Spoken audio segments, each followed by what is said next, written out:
कि देखें आप, जो मेन इशू था वो दबाव है जी।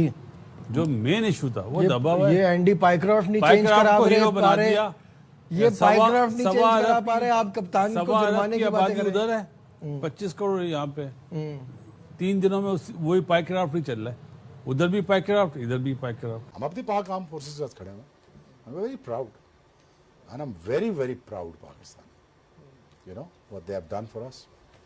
It's just a game of cricket, come on. हम भी कारगिल हुआ था, हम गए, उसके बाद इंडिया खेलने गए थे, हमने फेंटा लगाया इंडिया को, घर पे लगाया। हमने खेल खेल के वो वनडे भी जीते, टेस्ट भी जीते, सारा कुछ जीते। हमने तो कोई स्टेटमेंट नहीं दी थी उस वक्त। आखिरी घंटे तक यही हो जा रहा था कि कभी टीम जाएगी कभी नहीं जाएगी। पीसीबी के एहतजाज के बावजूद भी आज भी वो बंदा जो है वो बरकरार है, लेकिन उसने फिर माफी मांग ली है। कह रहे हैं कि जी माफी मांग ली है, उसने कहा मिसअंडरस्टैंडिंग हो गई थी और आज भी मैच की निगरानी वो कर रहे थे। जो एंड टाइमिंग चल रही थी, कभी बस में सामान चढ़ रहा है कभी उतर रहा है, ऐसा लग रहा है ससुराल में कोई झगड़ा चल रहा है। ये इसकी वजह क्या थी, क्या खबरें आई हैं आपके पास? लेकिन एक बॉल ना हम थोड़ी सी लूज खेल गए थे, जिसकी वजह से हम थोड़ा सा बैकफुट पे आ गए, और वो ये थी कि हाथ ना मिलाने की वजह से मैच रेफरी को चेंज किया जाए। कानूनी तौर पे इसकी कोई गुंजाइश नहीं है, तो वो लॉ के तहत खेल गए। हम सेंटीमेंट्स के तहत खेल रहे थे, हम खेल की स्पिरिट के तहत खेल रहे थे। बस भाई मेरा एक सवाल है कि ये पॉजिटिव ओपिनियन तो ठीक है, वो तो पहले भी था ना, तो ये हमने किया क्यों है अगर कुछ भी हासिल नहीं हो रहा? वीक लिंक्स हैं बोर्ड के, अमूमन दुनिया में ऐसा होता नहीं है, अप टू डेट फौरन किया जाता है। हमारे यहाँ नहीं होता, ये अच्छी चीज नहीं है। अब मुझे ये बात समझ में नहीं आ रही कि जो पाइक्रॉफ्ट की बताए ना कि पाइक्रॉफ्ट को किस बिहाफ पे दोबारा रखा गया है, वो आके बताएं। मुझे ये बताएं क्या बात हुई है, किस बिहाफ पे वो और इसी भी अपना हेडक्वार्टर गया, क्यों बुलाया, किस लिए बुलाया, वो भी चीज सारी सामने आनी चाहिए। और तो सूर्या कुमार यादव को तो हमने छोड़ दिया, हमने पकड़ लिया एंडी पाइक्रॉफ्ट को। हमें चाहिए था कि उस पर एहतजाज करते कि उसने आईसीसी के कोड ऑफ कंडक्ट की खिलाफवर्जी की है। मैच रेफरी ने अगर हाथ न मिलाने का कहा तो आईसीसी के कवानीन में ऐसी कोई चीज नहीं है। तो बजाय इसके कि हम सूर्या कुमार यादव जो सियासी हमारे क्रिकेट का प्लेटफॉर्म है उसको सियासी मकासद के लिए इस्तेमाल कर रहा था, तो पाकिस्तान क्रिकेट बोर्ड को चाहिए था उस पर एहतजाज करता। अब आप देखिए आमिर साहब, इतवार को ये वाकया हुआ है, आज बुध हो गया, कोई आईसीसी ने एक्शन लिया सूर्या कुमार यादव के खिलाफ? क्योंकि आईसीसी जो है वो इंटरनेशनल क्रिकेट काउंसिल नहीं है, वो इंडियन क्रिकेट काउंसिल है। उसका तो सीधा सीधा बैन था। यस, ठीक है। आपने ये तो मैच फिक्स नहीं हुआ, आपने अंपायर के जरिए फिक्स करने की कोशिश की कि नहीं जी, उसको अपनी बातों में लेके आए कि भाई आपने इस तरह बात करनी है कि सलमान आगा से हाथ नहीं मिलाना। आपने इतनी बड़ी वायलेशन की है भाई, तो आपको तो ग्राउंड में कहीं नजर ही नहीं आना चाहिए। आईसीसी को तो सबसे पहले ये होना चाहिए। उसके बाद सूर्य कुमार यादव किधर है जी, जिसने उसने भी उससे बढ़ के वायलेशन की है। इस बात ये है कि ये स्टोरी तैयार कहां से हुई थी बेसिकली, ठीक है, वहां उनको पकड़ो ना सबसे पहले। वहां से चलते चलते ये स्टोरी पहुंची डायरेक्टर के पास, टूर्नामेंट डायरेक्टर के पास। टूर्नामेंट के डायरेक्टर साहब ने आगे से उसने जो है वो स्टोरी चला दी, मैच रेफरी को आगे पीछे सबको बताओ, तो उनको कौन पूछेगा, बीसीसीआई को कौन पूछेगा? जय हिंद दोस्तों, आप सबको इंडिया में जान पर स्वागत है। दोस्तों, आप सबको तो पता ही होगा पाकिस्तानियों का पिछले 2 दिन से ये ड्रामा चल रहा था। अगर मैच रेफरी को पाकिस्तान मैच जो होगा यूएई के साथ हटाया नहीं जाएगा तो पाकिस्तान एशिया कप बॉयकॉट कर देगा। हालांकि सबको पता था पाकिस्तान ये सिर्फ दिखावा कर रहा है, और आज जब मैच शुरू होने से पहले आईसीसी ने सारे मांग खारिज कर दी, तो फिर पाकिस्तानियों ने ये ड्रामा कर दिया कि हम मैच नहीं खेलेंगे, बॉस से मतलब हम बॉस से बैठ कर स्टेडियम भी नहीं जाएंगे। लेकिन बाद में क्या हुआ आप सबको पता होगा, पाकिस्तान ने सरेंडर किया, मैच भी खेला, और मैच रेफरी भी सेम रहे जो इंडिया पाकिस्तान मैच में थे। इस बात को लेकर पाकिस्तान में जो रोना धोना चल रहा है, आप आखिर तक दोस्तों ये वीडियो को एंजॉय करिए। मैं मिलूंगा आप सबसे वीडियो के आखिर में, और आप सबसे रिक्वेस्ट है ये वीडियो को ज्यादा से ज्यादा लाइक शेयर करना बिल्कुल मत भूलिए। जो चेयरमैन है जय शाह वो भारत से, उसका जो चीफ एग्जीक्यूटिव है गुप्ता वो भारत से, उसका डायरेक्टर मीडिया राज वो भारत से, तो पूरी भारतीय डोमिनेंस है ना। ये क्या हुआ, कुछ समझाइएगा हमें कि पाकिस्तान की टीम दोबारा उतर गई है मैदान के अंदर, और जो उन्होंने बड़े बड़े मुतालबे किए थे कि जी एंडी पाइक्रॉफ्ट को हटाया जाए, वही जो है दोबारा मैच रेफरी है। ये चमत्कार कैसे हुआ?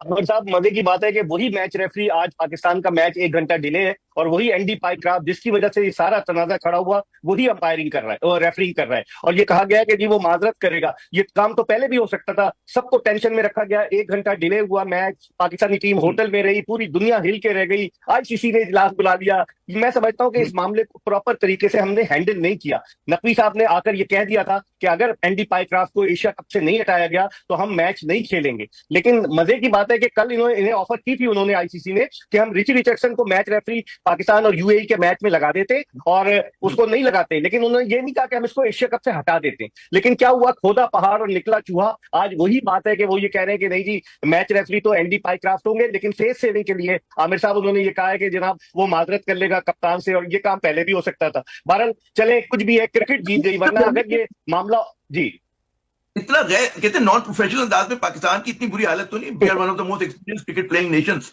तो हमें पता है कि जी क्या ज़ाब्ता होता है, क्या कवानीन होते हैं, आईसीसी के क्या कवानीन है, एशिया के क्या कवानीन है। उसके बाद भी हैंडल किया कि आपने जैसे बिल्कुल आपने सही कहा कि जी खोदा पहाड़ निकला चूहा वाली बात, इतना शोर मचाया और फिर आपने बड़ा इल ब्रांड तरीके से दोबारा उसी तनख्वाह से भी कम पे काम कर रहे हैं। ये बड़ी हैरत की बात है। नकवी साहब चूंकि वफाकी वजीर दाखिला है, उनकी और भी प्रायोरिटीज है। क्रिकेट का उन्होंने आते ही प्रेस कॉन्फ्रेंस में कहा था मुझे ज्यादा इल्म नहीं है, वकार यूनुस को लगा रहे थे। आज भी उन्होंने क्या किया आमिर साहब, उन्होंने नजम सेठी को बुलाया और रमीज राजा को बुलाया पीसीबी के हेडक्वार्टर में, उनसे मशवरा किया। जब पानी सर से गुजरना शुरू हो गया तो इस तरह की चीजें मेरे ख्याल में कल ही इस मामले को सही तरीके से हैंडल कर लेना चाहिए था, ताकि आज ये नौबत ना आती। आप समझते कि ये मसला जो था, मतलब है कि हमारी टीम मैनेजमेंट का था कि एक तो उन्होंने नॉन इशू को इशू बनाया, जो इशू बन सकता था, जो भारतीय कप्तान ने पॉलिटिकल स्टेटमेंट दिया था उसमें शोर नहीं मचाया। क्या मतलब इनकी तरफ से बिल्कुल गलत तरीके से चीजों को पेश किया गया कि जिससे पाकिस्तान की और ज्यादा बदनामी हुई। बिल्कुल आप सही कह रहे हैं, बिल्कुल आप सही कह रहे हैं। जो आईसीसी का कोड ऑफ कंडक्ट है उसका 21.1.1 उसकी क्लॉज ये कहती है कि सियासी कोई चीज नहीं होगी। लेकिन पाकिस्तान क्रिकेट बोर्ड, मैं समझता हूं यहाँ उसने गलती की, यहाँ उसको पहले ही एक जबरदस्त स्टैंड लेना चाहिए था इतवार वाले दिन से ही कि ये सूर्या कुमार यादव के खिलाफ आप कार्रवाई करें। अब 21 तारीख को, आज पाकिस्तान अल्लाह करे जीत जाए तो 21 तारीख को फिर दोनों ममालिक दुबई में बदले मुकाबिल होंगे, फिर क्या होगा, ये आगे की तरफ सोचना चाहिए पीसीबी को। लेकिन हमने लॉ नहीं देखा था। अगर इसके बजाय मैं बार बार पिछले प्रोग्राम में भी कह रहा था, हम फोकस करते जो सूर्या कुमार यादव ने अपनी फोर्सेस के हवाले से बात की थी कि आज सलमान आगा अगर मैच जीत जाते हैं और वो मैच जीतने के बाद ये बात कहते हैं कि जी मैं अपनी एयरफोर्स के नाम करता हूं कि जिन्होंने इंडिया को पटक पटक के मारा, नाम ना भी लें तो सारी दुनिया समझ जाएगी जिसने हमें 10 मई को शानदार फतह दिलाई, इसी में उनकी चीखें निकलने के लिए काफी है।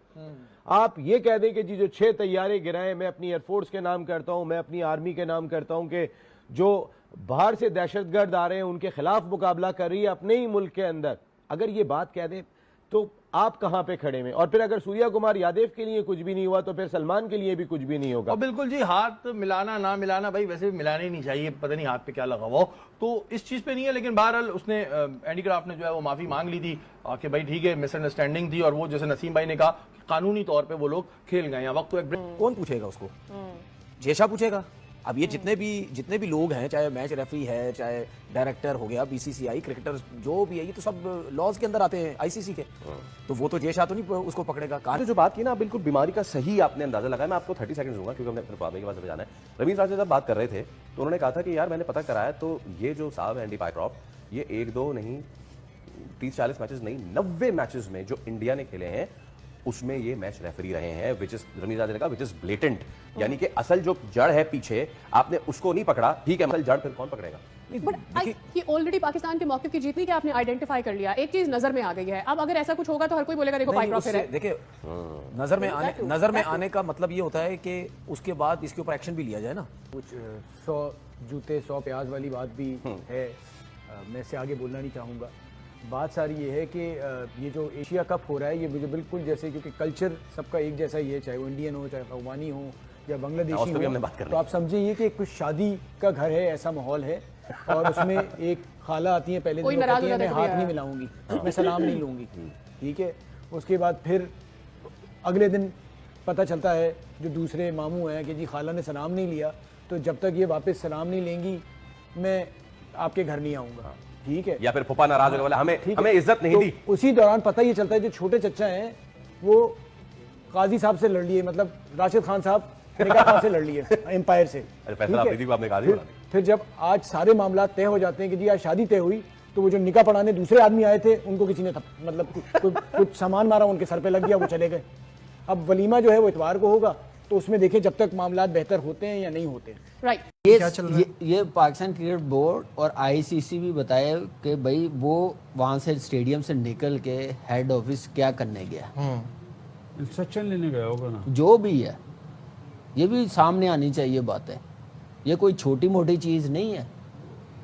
बिल्कुल ऐसा ही है। नहीं रहे। देखो सबसे बड़ा, अगर उसने ये बात बोली कि जैसे शाहिद भाई ने बताया, बिल्कुल सही बात है कि उसने माफी नहीं मांगी, नहीं मांगेगा वो जिस तरह का बंदा है ना 91 से मैं जानता हूँ। लेकिन दूसरा मैच रेफरी भी तो नहीं है, ये इस पॉइंट को तो आप उठाएं। अगर वहां पे रिची रिचर्डसन होता, पाइक्राफ्ट का चाचा भी मैच रेफरी नहीं होता आज के मैच में। ठीक है, वो तो बात सही है। ये वो हकीकत है जिसकी वजह से पाकिस्तान बोर्ड को एग्री करना पड़ा होगा। और बाकी जो आइंदा आने वाले इंशाल्लाह मैच जीतते, सुपर 4 में ये नजर नहीं आएगा। अगर ये नजर आता है तो पाकिस्तान अपना केस हार गया ना फिर तो। और दोस्तों आप सबको पता होगा पाकिस्तान को तो एक तरीके से कह सकते हो शर्मनाक हार मिली। मतलब जो पाकिस्तान डिमांड कर रहा था वो तो कोई भी मांग पाकिस्तान का पूरा नहीं हुआ। पाकिस्तान फिर सेविंग के लिए एक, आप सबको ट्विटर में देखा होगा, एक वीडियो चलाया है कि नहीं मैच रेफरी ने पाकिस्तान के ड्रेसिंग रूम में आकर कोच, पाकिस्तान टीम के मैनेजर, कैप्टन को माफी मांगा जो इंडिया पाकिस्तान मैच में हुआ था। हालांकि ये झूठ है, कोई प्रूफ नहीं है। हालांकि बातचीत उस वीडियो में अगर आप देखोगे, match referee Pakistan team management के साथ बातचीत तो कर रहे हैं लेकिन ऑडियो म्यूट है। तो क्या बातचीत हो रहा है कुछ भी नहीं पता। पीछे से वीडियो शूट किया गया है, जानबूझकर अपलोड किया जा रहा है और प्रोपेगेंडा पाकिस्तान मीडिया और पाकिस्तान के लोग फैला रहे हैं कि उनके जीत हो गई, बीसीसीआई हार गया, इंडिया हार गया, वगैरह वगैरह। हालांकि देखा जाए तो रूल के हिसाब से इंडियन टीम पर एक्शन होना चाहिए था या फिर सूर्य कुमार यादव के ऊपर एक्शन होना चाहिए था। उनको शायद एक मैच में बैन लगता है या 50, 60, 80% तक फाइन लगना चाहिए था। ऐसा तो कुछ भी हुआ नहीं जो रूल में लिखा हुआ है, फिर भी ऐसा कुछ हुआ नहीं। और मैच रेफरी अगर सच में भी माफी मांग लेता है तो फिर उससे बीसीसीआई और भारत को क्या ही फर्क पड़ेगा। ये तो आप सोच सकते हो कि ये बचकाना वाली बात है कि पाकिस्तान अगर इस चीज को लेकर मान रहा है कि हमारा जीत हुआ है, मैच रेफरी ने माफी मांग लिया, तो फिर आप उनका दिमाग ही मतलब समझ सकते हो कि वो कितने लेवल तक वो सोच ही पा रहे हैं। गुनाह या फिर पाकिस्तान के पॉइंट ऑफ व्यू से मैं बोल रहा हूँ, अगर कोई मतलब प्रॉब्लम क्रिएट किया या फिर पाकिस्तान को ग्राउंड में इंसल्ट किया तो वो भारत की टीम, भारत के कैप्टन था। और वो मांग कर रहे हैं कि मैच रेफरी को हटाओ या फिर मैच रेफरी से आप माफी मंगवाओ। तो ये सब अंदाजा लगा सकते हो पाकिस्तान ये सिर्फ ड्रामा के लिए कर रहा है। पाकिस्तान के पास हैसियत है नहीं वो एशिया कप को बॉयकॉट कर दे, क्योंकि भारत तो चैरिटी के लिए एशिया कप खेल रहा है। ये जो पैसा आएगा आप सबको पता है भारत उसे डोनेट कर देगा, लेकिन पाकिस्तान के लिए ये पैसा बहुत ज़रूरी है। पाकिस्तान ऐसा नहीं कर सकता है और आखिर में वैसा ही हुआ।